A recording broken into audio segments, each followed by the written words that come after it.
Welcome to the Seraphine Podcast. I'm Seraphina Rocha, and today is an exciting day because we are with one of my best friends, Chandra Clark. Hello. Hello. I am so glad that you are here today. I feel like this has been a long time in the making. Just a little background information. Chandra and I have been friends for 2 years. Granted, it hasn't been a great big amount of time, but it has been one of the realest friendships in the short amount of time that we have been friends. And I am so honored to be here across from you and just having this conversation and giving you a platform. Not that you need many platforms, because this woman is known around town. And I'm going to give you a little background before we dive in. So Chandra Clark is a nonprofit executive, model, speaker, and author. Her passion lies in advocating for youth and women facing adverse circumstances and adult survivors of abuse and childhood trauma. She currently serves as the Director of Community Outreach for Big Brothers, Big Sisters in Kansas City, and she is the founder of Beloved, a lifestyle brand. It is through Beloved that Chandra can inspire those who seek emotional healing and restoration to be encouraged as they embark on their own personal paths of transformation and freedom. 15 years, she has served in nonprofit leadership by developing innovative programs and creating opportunities in the community to support and advance the lives of youth and women.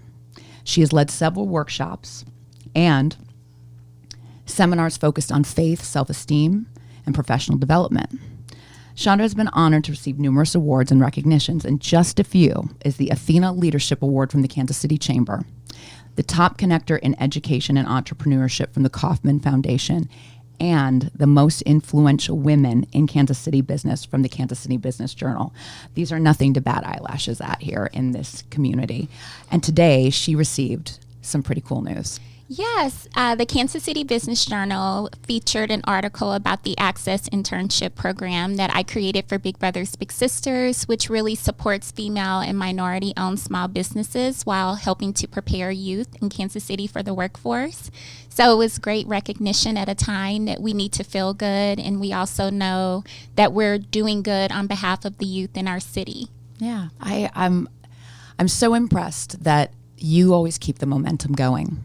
There's not a moment to where I feel like you get stuck. You may pause, you may have a moment to have a breath and a breather, but you just keep going.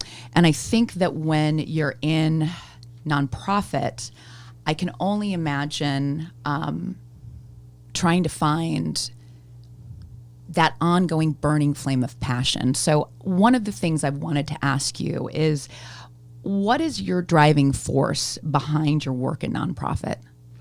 The driving force is really my desire to do good, giving a voice to those who don't have a voice for themselves, so being a servant leader. But I think what really initially started the passion in me was that I was on a journey of trying to heal myself and understand myself. And so a lot of the people who work in service careers, it's because they have a story to tell. So I'm very mission-based. I was thinking about that this morning. I work from my heart in everything that I do, but I can be honest with you that it is very taxing and can be toxic sometimes, right? Yep. Yep. Yeah. And so, you know that I've kind of been in this place of transformation of what's next. Mm-hmm. And so kind of transitioning from, okay, I've devoted my time, I've done great work, but what about me now? And so that's kind of the place I'm in now. So I appreciate you telling me I don't get stuck, because I feel like I've been stuck. Yeah. And I think, and it's so interesting, because I think your life has almost been backwards for most people. Most people, I think, are so selfish in the beginning of their life. We're in our 20s and 30s, and it's me, and it's what I want, and we're so self-involved. And from what I understand in your career, you pretty much from the get-go have been someone to be of service to people. So now you have this little flip in your life to where all anyone's ever known is that you're a giver.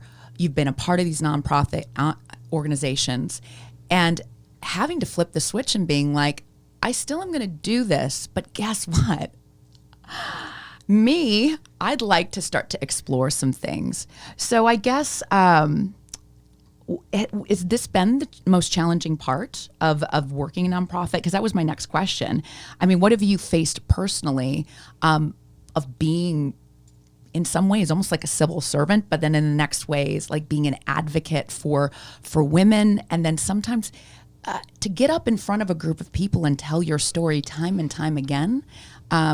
It takes a lot of courage, but it also takes a lot out of you. So talk to me about that shift of being a nonprofit and also, I guess, being true to yourself now. I always appreciate your insight, because I think even in you saying that my life has been backwards, that sits so well with me. I feel like you always have the ability to kind of put things in perspective for me. And so I really needed to hear that, because it is so accurate. Because I'm at this place now where there's a part of me that's crying out that's like, you have to put yourself first. You know, if you continue to deny parts of yourself, you are not going to be able to thrive. And so what's interesting is, like, you know, we read bios, we get these recognitions, and it sounds good on paper, but there's a tremendous amount of suffering that goes into advocating for other people and being this voice. And I was thinking back to my childhood, and grew up in this environment where it was traumatic, there was abuse, and at an early age, I became an advocate for my mom. But unfortunately, in that, I learned to self-sacrifice. And so I've transitioned that to nonprofit. So it's been this passion and this driving force of, what about those in need? When I've been the number one person in need, and those needs have not been always met. So I'm going through this very interesting time of transition, where I'm starting to realize that somehow, as a very young child, I came into agreement with myself that I didn't matter. And so I focused on other people. And now I'm like really forcing myself to say no. Like, you have to sit with yourself, and you have to unpack these layers. And, you know, you've done great work, but it'll never be enough if you don't. It's almost like I've always been like more and more and more, but it's because I wasn't facing what I really needed. And that's to really deal with how I feel about me. Yeah. I think that when you are in such a deep dive of others and other people, it's a really wonderful way to just forget about everything in your life and feel good about forgetting about your life, you know? And I think that's the hardest thing for me to observe with so many people in my life that I'm close to who are in nonprofit, or they are advocating for something, or they are activists, is they allow the passion, the cause, to essentially be their entire life. And we get so much praise for being these, like, not martyrs, but it is, in some ways, you're martyring yourself, and you know, at the expense of your own joy and your happiness. So, you know, we went through this quarantine, and I feel like you and I both, when we were on the phone with each other, had some cathartic moments. How first did your work in nonprofit start to change? And then how did you adapt with that? And then the second part of the question is, how has your personal life, physically, mentally, spiritually, how has it changed and evolved since quarantine? So I guess the first is about work, and then what happened to you? So work related, you know, nonprofits are really, their sustainability is based on the funding that they get. So that really was a transition for my whole team. I oversee community outreach, and so we really go out in the community, we meet with people, we tell our story. And so it looked differently. So I immediately had to pivot and be strategic and say, okay, we've got to really utilize and leverage the relationships that we already have to continue to do our outreach. But we also need to take care of ourselves because we're in the middle of a global pandemic. And because we're a fundraising based organization, you know, there was times of stress or concern, but I really found myself emerging as a leader where I just really, I'm big on developing people in emotional intelligence. And so found myself supporting myself and my team by saying, we can do this. And how can we show that we're a valuable asset to the organization? And thankfully, we were successful with that. And I think it was kind of me taking my hands off of myself and just say, we're going to focus, we're going to continue to roll up our sleeves and help in any way that we can. And we'll use social media, we'll use our personal relationships, we'll do whatever we can. But as of now, you know, we are still in a need. We have to fundraise. We have to fundraise to do the work. And it is an interesting time, but we just keep moving forward. Personally, you know, so it's interesting. This morning in my prayer time, I was thanking God for COVID. Mm-hmm. Now that is like recently, because I feel like March, I thought I was losing my mind. Yeah. You know, my body was going through a lot of healing because I was recovering from a breakup. And for anyone that's been through heartbreak, your body keeps the score. Mm-hmm. So I was going through all of the emotions, like having to sit in that. And I didn't realize how much I had been struggling and how much I needed the time to just sit because I really was just so heartbroken. Mm-hmm. And in that, I found myself going through days. I get up, I'm like, I'm good, I'm over it. And the next day I'm like, I can't go on, I can't get out of bed, you know? Yeah. And it's just like all these different phases. But Seraphine, it's the first time in my life I actually let myself go through every phase of feeling what I needed to feel. And it's given me so much more empathy, especially for women, because we are so hard on women about their relationships and we judge them. And, you know, we all want to be on social media and be like, we're this boss bitch and, you know, boss babe. Yeah. And it's like 90% of you all are in toxic relationships. Everyone wants to be loved. Everyone wants to be supported. You know, relationships are never perfect, but it's like this idea that we're putting up a front about what we will and will not stand for when behind closed doors, we all are having to make sacrifices. And so it just really helped me realize that I have gained a deeper level of empathy of how to support women that may be in a toxic relationship. And that's okay. But as their sister, how do I lift them up? How do I support women that maybe have decided to make different life choices that don't agree with society? But as their sister, how do I lift them up?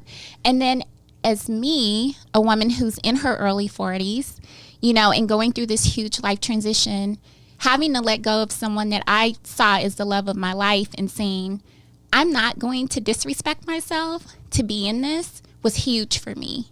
And it showed me that there was something deeper inside of me saying, you cannot self-sacrifice anymore, going back to that. And so it really has caused me to start to think about what I will and will not stand for, but also how can I become the healthiest version of me so that I can really be in my ideal relationship. And I don't know. So yeah. That's a long explanation, but COVID has opened the door for that. Yeah, I think so too. I feel that on so many different levels. I found a voice, literally, through this podcast over COVID. I found acceptance in the fact that I am not the standard for whatever someone should be in their early 40s. My marriage is not storybook, but in my story, it's my fairy tale, yeah. You know? And again, I'm not some princess who needed to be saved, but I definitely, I don't know. I found my prince and I found my villain all in my husband, right? I mean, it's kind of crazy. And then in my friendships, what I really found that came into fruition was people really connecting, truly connecting or disconnecting. And the very people that I thought that I would be connecting with disconnected from me. And then these people in my life that, again, we don't have tons of history, but the foundation and the premise of our friendship is so real and so strong. And you have always been a voice of reason, and you have always been somebody who has looked me in the eye and told me your truth. And you have always opened your heart, even when there have been times where I know that I have either said something or communicated something that maybe you don't agree with, or you feel comfortable, or maybe you wouldn't choose that path in your life. And I feel so seen by you. And I think that that's why you excel in everything that you do, because you bring that into your work and into your life and being a mother. And I will tell you, and I'll get really mushy, you're one of the best women I know. You truly are. And it feels so good to have this conversation with you, because I feel like the other thing that I've watched you create is your lifestyle brand that is evolving. So talk to me about Be Loved and how it came into fruition, and the meaning behind the name and just what it stands for. So Be Loved, for years, I wanted to do something for women. And so years ago, I think 2006 to 2011, I had a faith-based nonprofit that I started called Model. And it was an acronym for Masterpiece of Divine Eternal Love. And, at the time I was doing Model, it was really doing workshops and seminars for girls that were 13 to 21 years old, and just really educating them and empowering them about their self-worth. But I started that at the time that I went through a divorce. And so again, it was kind of putting my passion into other people when I was really falling apart. So it opened the door for my love for nonprofit. And I realized, I have the passion, but I also need the business savvy. So I kind of put it aside and then focused on my career in other areas. And then in 2019, I launched Be Loved. And Be Loved, it's 2 words. And the whole idea of Be Loved is that we're all loved, and we just need to receive it. And it's an action. It's a state of being that you just need to receive it, because sometimes we're too busy striving and we're looking in all these other areas when it's right in front of us, and it doesn't always look the way we think it should look. So, the initial tagline was inspiring hope and healing in a fragmented world. But I think kind of as I've been evolving in my own journey, been thinking about how I want to change it. So one of the things, my favorite quotes that I came up with was, be you, because you are always in bloom. And so it's this idea of there's something beautifully unique about you, and that at every part in your life and every stage in your life, you are blooming. And I think, again, it's so difficult for women because we're always looking at someone else and not valuing just the essence of who we are. So, there's a blog component. I go out and I speak, and I'll speak at workshops. I'll do seminars. I've kind of put the seminars on hold for now. But I also wrote an affirmations journal. So that's my favorite part, is a 21-day affirmations journal, because affirmations have really changed my life in building up my self-esteem and my self-worth.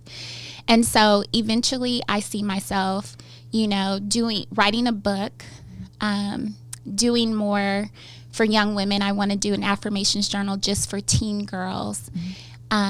And then I also wrote another one, a journal that's a 21-day in your self-worth. So I want to have that done and published by the end of the year. So it's a lot of work. Mm-hmm. I feel that I'm not you have to have marketing savvy to really take it to the next level. And that's just not I have the story. Yeah. But there's something beautiful about me just accepting that, because again, it's my relationship with you and just the depth of some of the most powerful women that I've connected with on Instagram. So it's not about my followers. It's about people who are really inspired by one post or by my journal.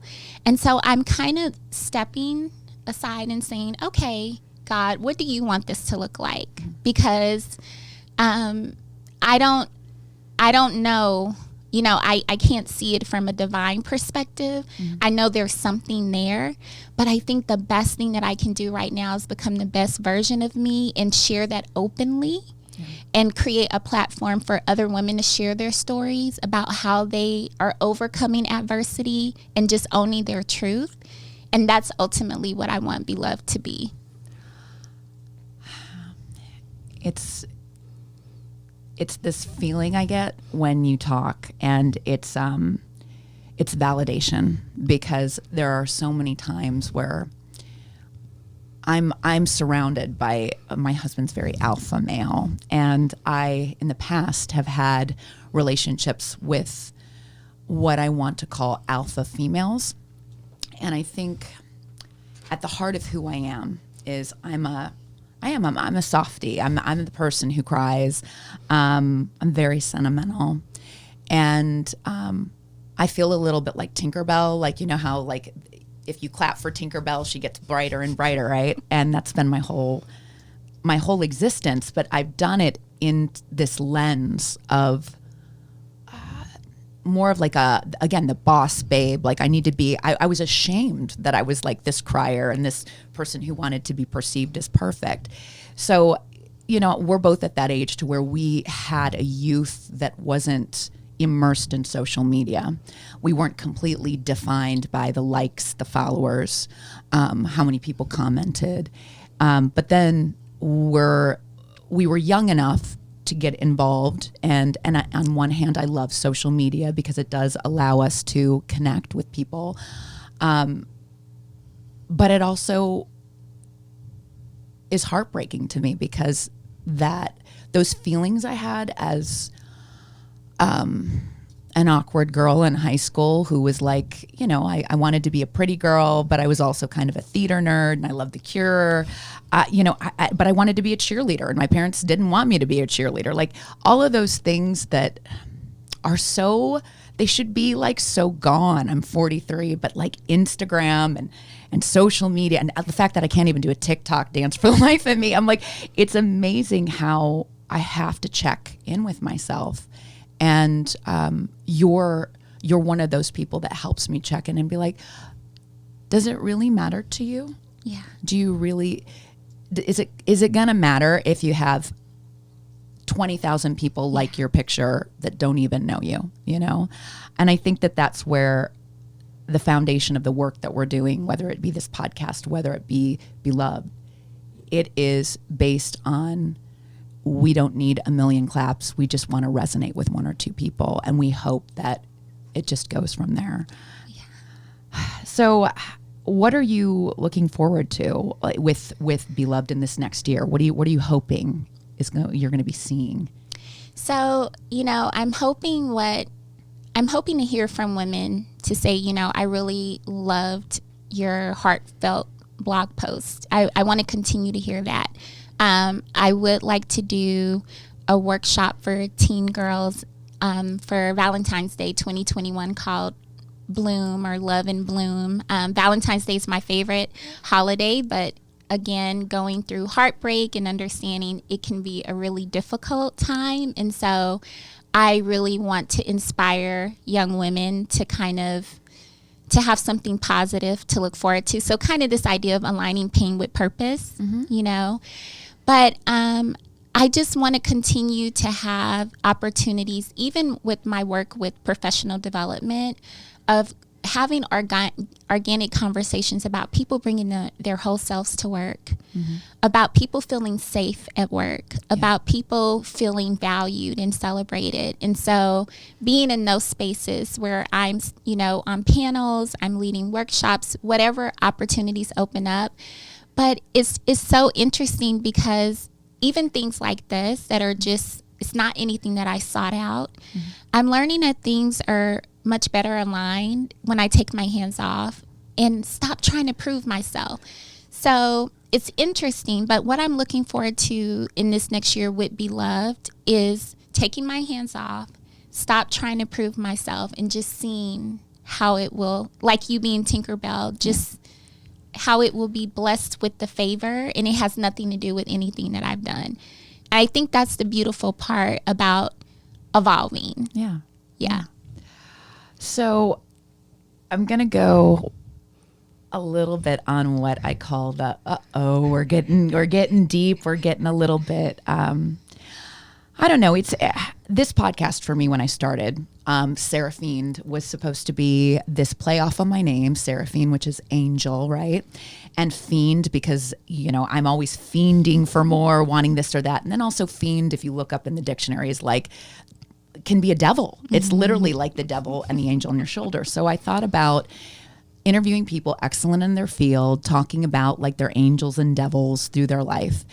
And then COVID happened, and then the murder of George Floyd happened. And for me, it was a call to use my voice in a way that is beyond what I've always been good at, is being a chit-chatter, communicator. I wanted to create a space to give a voice to people who were taking things to the next level, that they're not only excellent in their field, but they're excellent in their life. And just like what you said, they're bringing all of themselves to work and in their life, and they are living in their truest sense. So I get kind of choked up because I never thought that a murder of a Black man could make me feel so voiceless, because it sounds ridiculous. I'm a white woman, privilege is upon privilege. But I realized how many times I didn't speak up, or I didn't say what I mean. And you're one of those people who have always encouraged me to use my voice and to be unafraid, and not have shame, And I think as I ask you this next question, I guess it's, I know I kind of have an idea of what you're going to say, but I guess I set it up so big because I realize you're such a big part in helping me, push me do something like this. So the question I've written down are, what are some observations, thoughts, and feelings that came up for you through the weeks of social upheaval in response to the murder of George Floyd? You can take it and riff off of it, but. So first I have to say, you underestimate yourself, because you are the perfect person to have this podcast, to do the work that you're doing. And there's a divine timing for everything. And I think his death just needed to give you that extra push. I don't want to ever diminish. So I want to clarify that. I'm not speaking like, that had to happen. But I think something beautiful came out of something so terrible that that added fuel to the fire that was already in you. So, I want to make sure that I say that. But, it was interesting for me because I wasn't a big person on social media,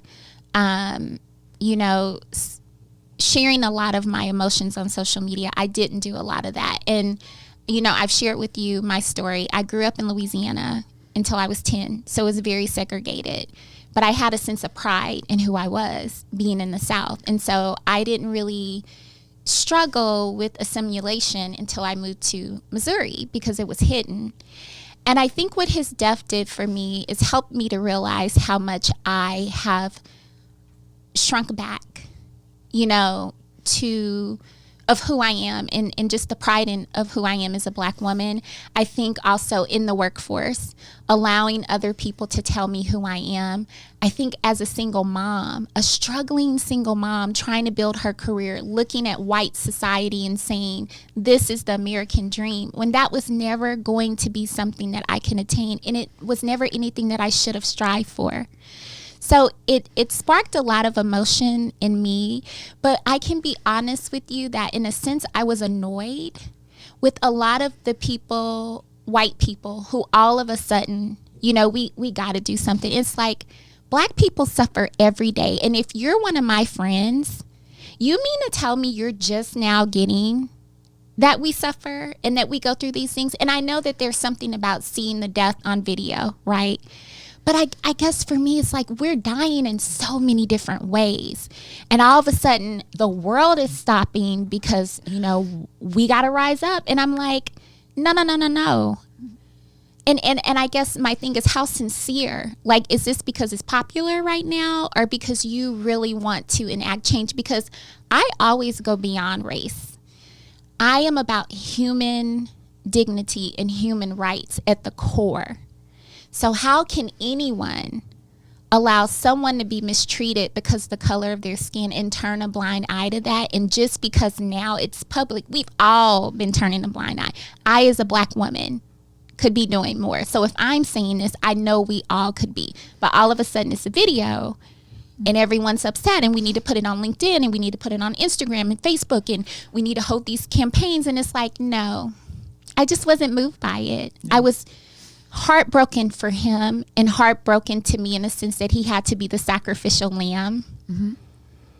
You know, and I in never way know that God did not want that to happen to him. You know, things happen that are beyond our control. He still allowed it.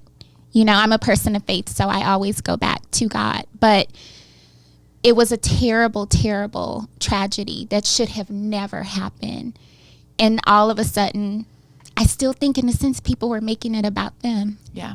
And I think that that's the hardest part. It was so humbling when I did my first podcast with Dr. Auburn Ellis, because her whole career has been dedicated to critical race theory, implementing and understanding within educators on how to bring the Black voice into education. And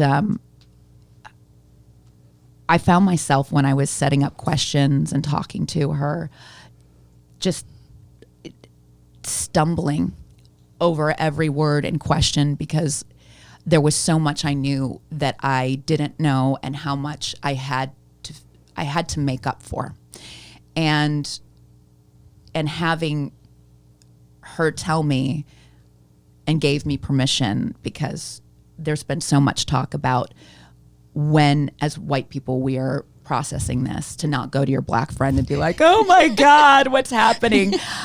She gave me the permission to be like, well, actually, I've put myself in the position to educate people like yourself on how to do this. So I am the right person to do it. And that was amazing, but gutting all at the same time. Mm-hmm. So anyway, I think for me, the reason why I get so, I get so emotional about it is because, you know, I've had these conversations even when I first met you about going into Big Brothers Big Sisters. I talked to you about adoption, and you really encouraged me to know the community I was thinking about adopting into. There was mostly Black young boys who were up for adoption.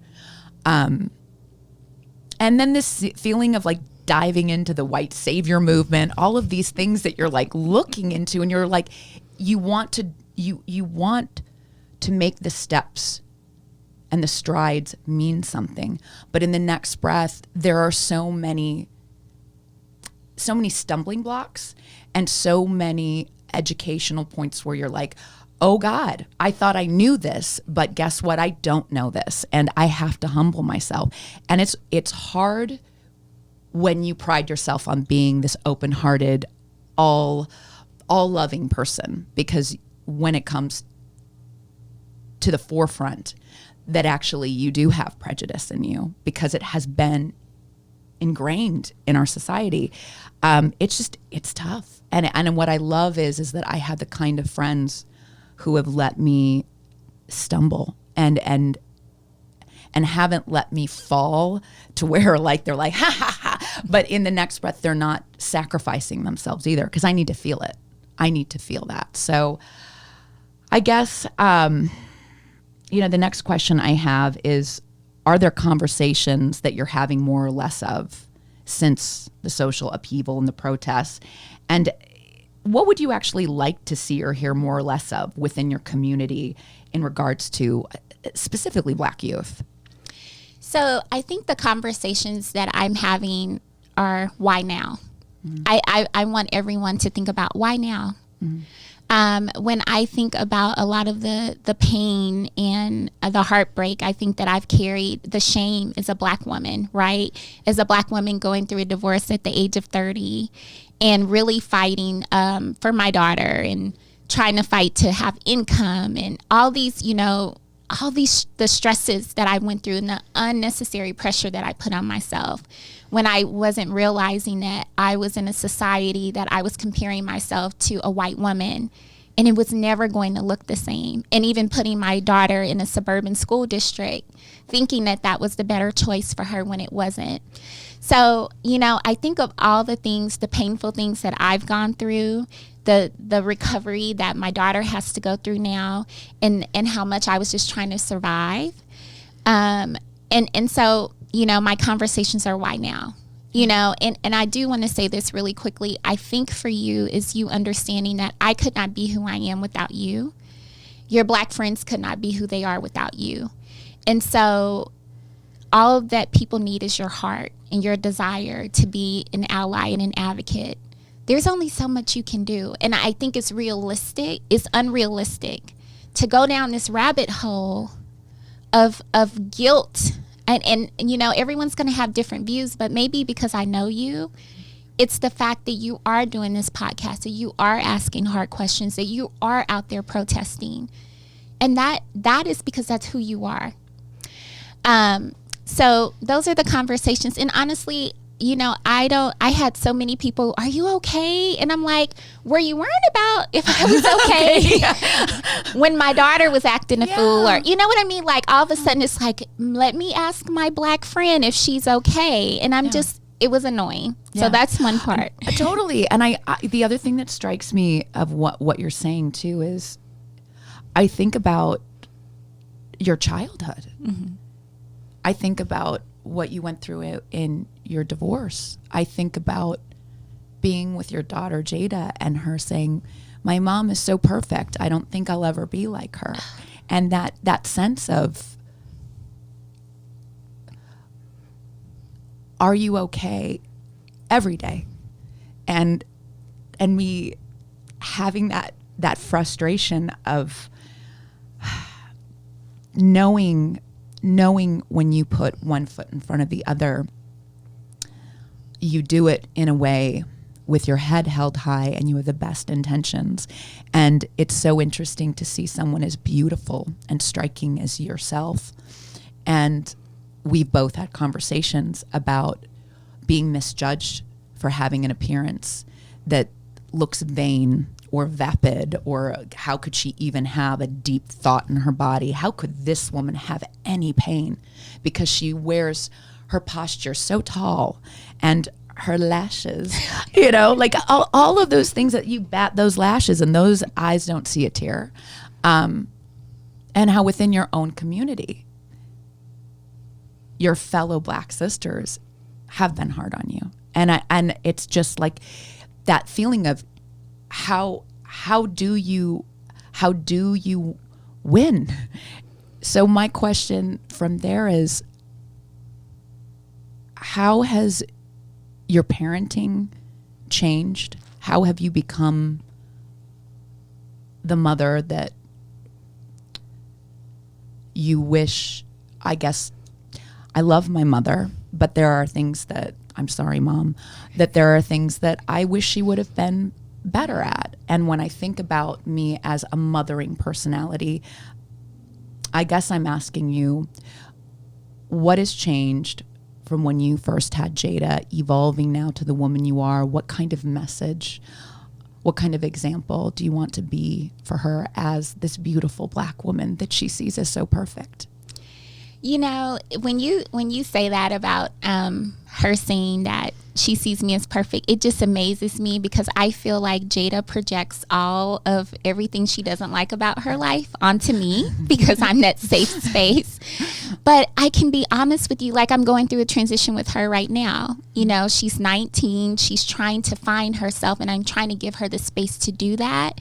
But then if there are decisions that she's making that are detrimental to her, it is heartbreaking. So like this week, I haven't had a lot of sleep because she's in a situation where I'm like, I don't know what I'm going to do. And you can't just do that, you know?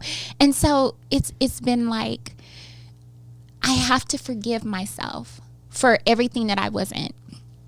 I have to forgive myself for getting divorced because when I hit the hard times, even though it was the best thing for me, I immediately said, we're suffering because her dad's not in the home. Mm-hmm. I have to forgive myself for the childhood trauma that I naturally carried into adulthood and therefore into my parenting.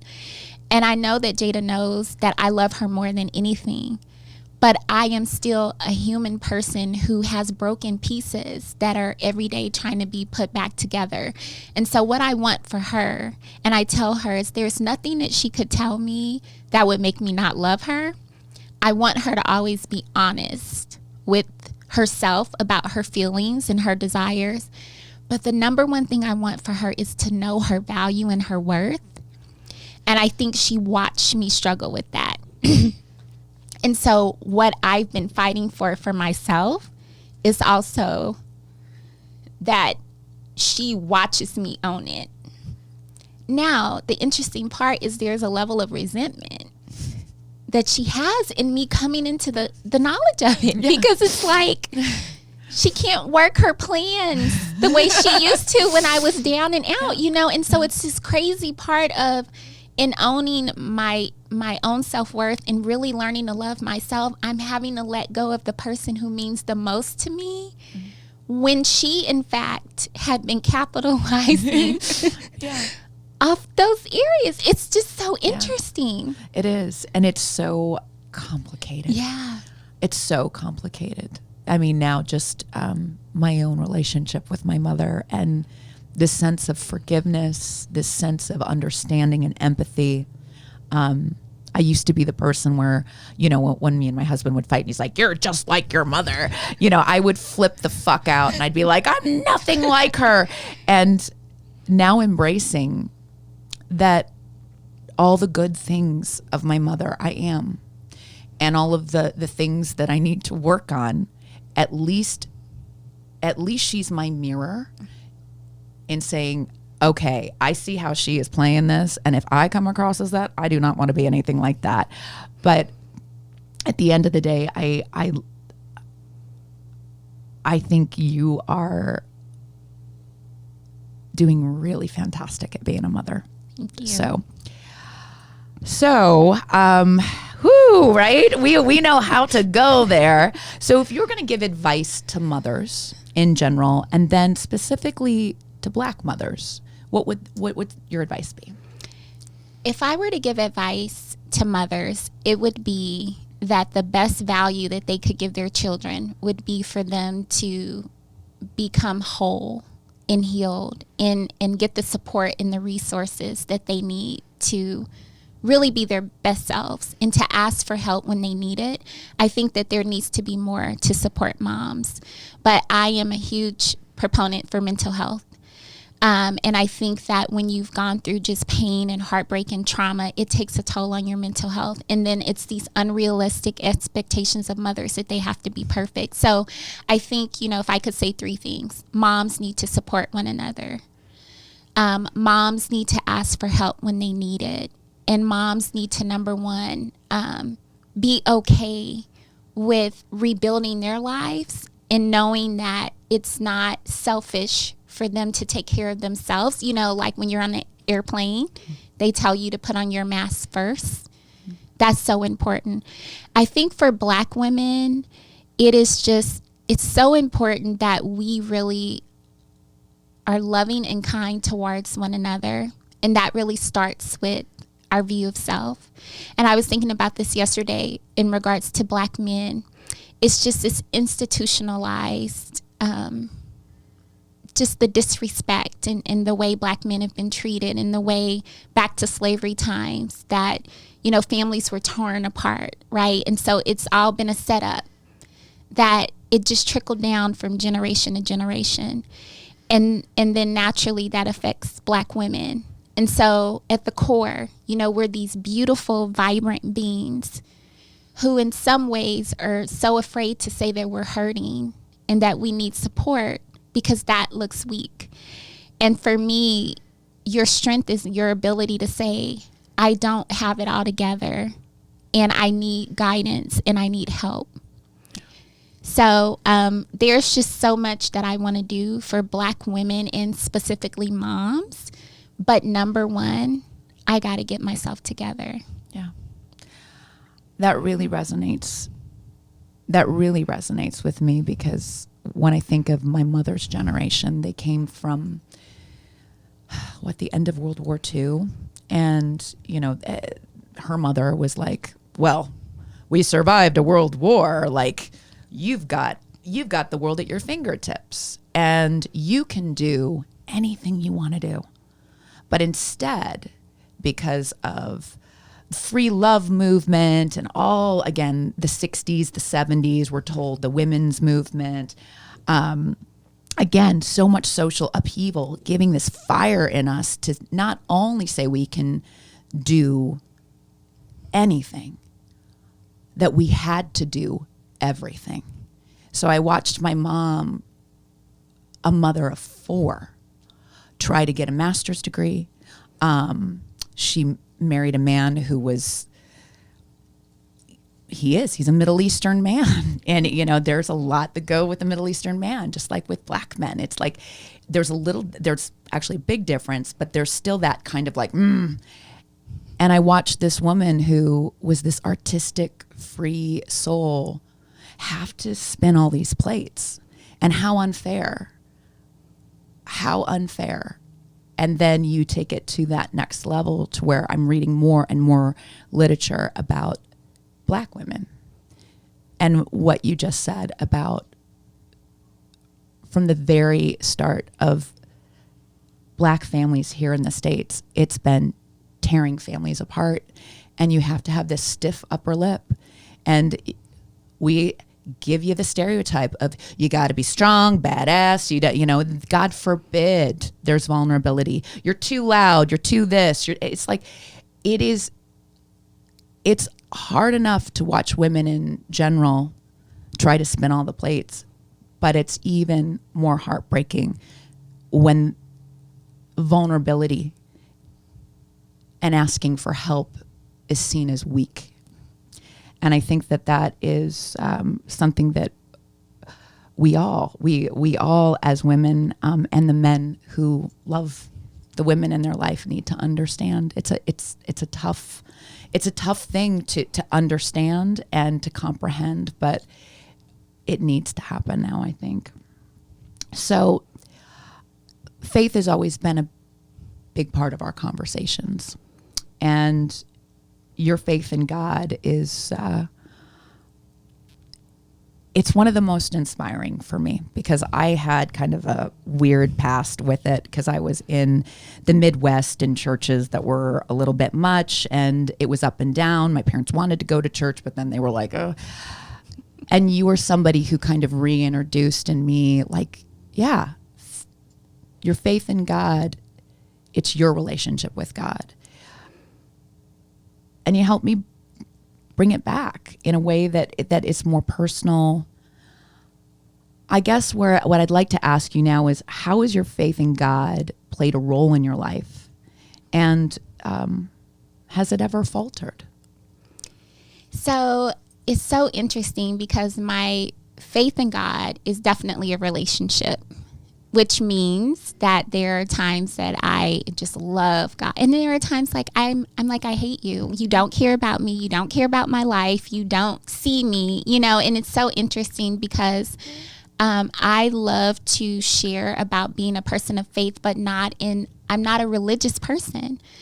God has blessed my life with people that are Christians, that are atheists, that are Buddhist, that are Hindu. That is how he's guided me, in the fact that he's this all-knowing, all-powerful, all-loving person that we don't get to put in a box and figure out. And I think when people get caught in religion, and these are human people telling you who you should be and what you need to do, it's dangerous. And so I've really had this beautiful shift in my life, even in the last year, where it's like he is just he's universal. And I can't explain it, but the less that I try to live by rules and regulations, the more I get to know him. But it has been painful, because in the work that I do, when you have a calling on your life to inspire and to bring healing to others, you have to go through suffering. And so there has been these times where I don't understand it. And there are things that sometimes we go through that he allows us to go through because he knows the bigger purpose, but it doesn't feel good at the time, like a childhood, like abuse of a parent, a death that was uncalled for. And if we allow him, he uses it, but it's very painful. So to answer your question, it's just very real. My relationship with God is very real. Just this week, I had some tantrums. I'm like, you don't care. You're not there. And then the next day, I get a huge blessing. Yeah. And I'm just learning, like, there are parts, a lot of that is that inner child. Yeah. When you talked about earlier, why do I go back to that person back? Because that's your inner child. And you're never supposed to let go of her. Yeah. And so a lot of this is my inner child that lost my faith in him because of the abuse, because of the mistreatment, because of the injustice. And so there's those parts of me that are constantly, we're having to go deep and bring them up and bring healing. And, he has to have access to that. And then there are parts of me that just have this very strong faith in him. Mm-hmm. And so it's a battle. Mm-hmm. It's a very real battle, but it's probably the most beautiful relationship that I've ever had.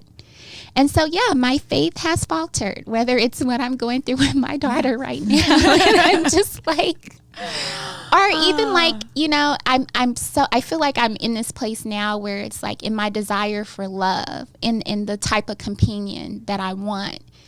My frustration with him in these times, I'm feeling like you're giving this to everyone else but me. Yeah. Ugh. No, it is. It is. It's interesting when you want to believe in God's plan. Bring up Drake, but I want to.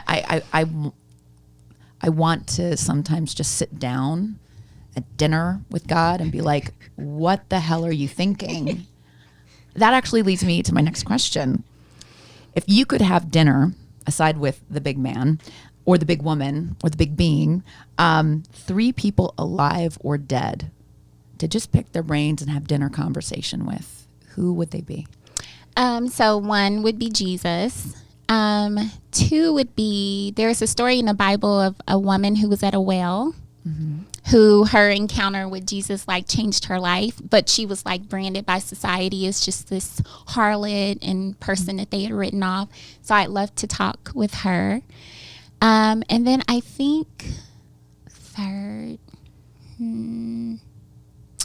there's a lady, Layla Jana. She recently passed away. Mm-hmm. She was just such a powerhouse, and I would love to sit down and talk to her. What was her story? So she was a social entrepreneur, mm-hmm. and so she did a lot all over the world to help women have access to resources to be able to lead their households. But she passed away. She was maybe in her early to mid 30s, but she was beautiful. Mm-hmm. And I remember opening up this magazine, and she has on this fabulous red and black dress, and she's like, I've earned the right to dress the way I want. So she was this powerhouse, but I think she really addressed issues and biases and discrimination against women. And, she passed away, I think earlier this year. Yeah. And I think I would love just to sit down with her and just to know more about what inspired her just to go for her dreams. And even in this place of when she was dying of cancer and she had a husband and she had children, how did she make peace with that? So as we wrap up, because God, I could talk to you for hours, and this has been, I think you and I have always talked about, like, when we go in to our time together, a lot of times we have to be like, whew, because we do not go in ever like, you know, there's just no frivolousness between you and I. You and I go deep, and we go authentic, and we push each other. So I feel uplifted every time after I get done with a conversation with you, because I never feel like the conversation is done, that it's just going to keep going, and we've got so much more ahead of us. I think because one of the things you've really helped me with is processing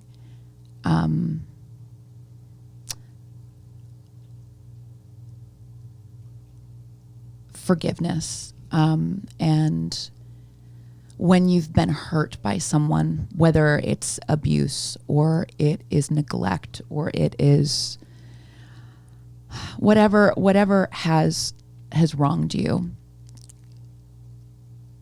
I'd like you to speak a little bit as we close up our conversation about forgiveness within yourself, and then also what you would like and what you hope for people who need to find redemption from being an abuser or being somebody who has hurt someone.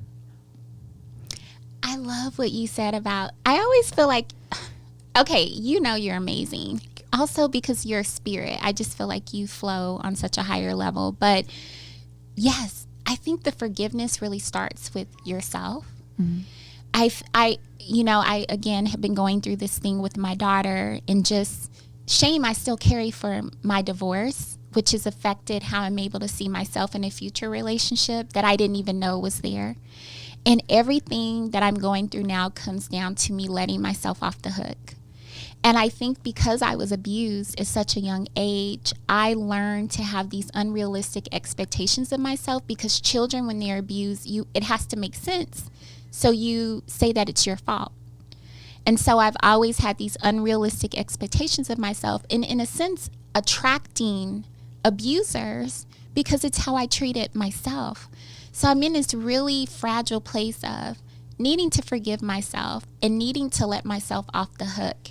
And understanding at this time of singleness and solitude is really because I really need to go deep in changing my perception of myself, and it's painful.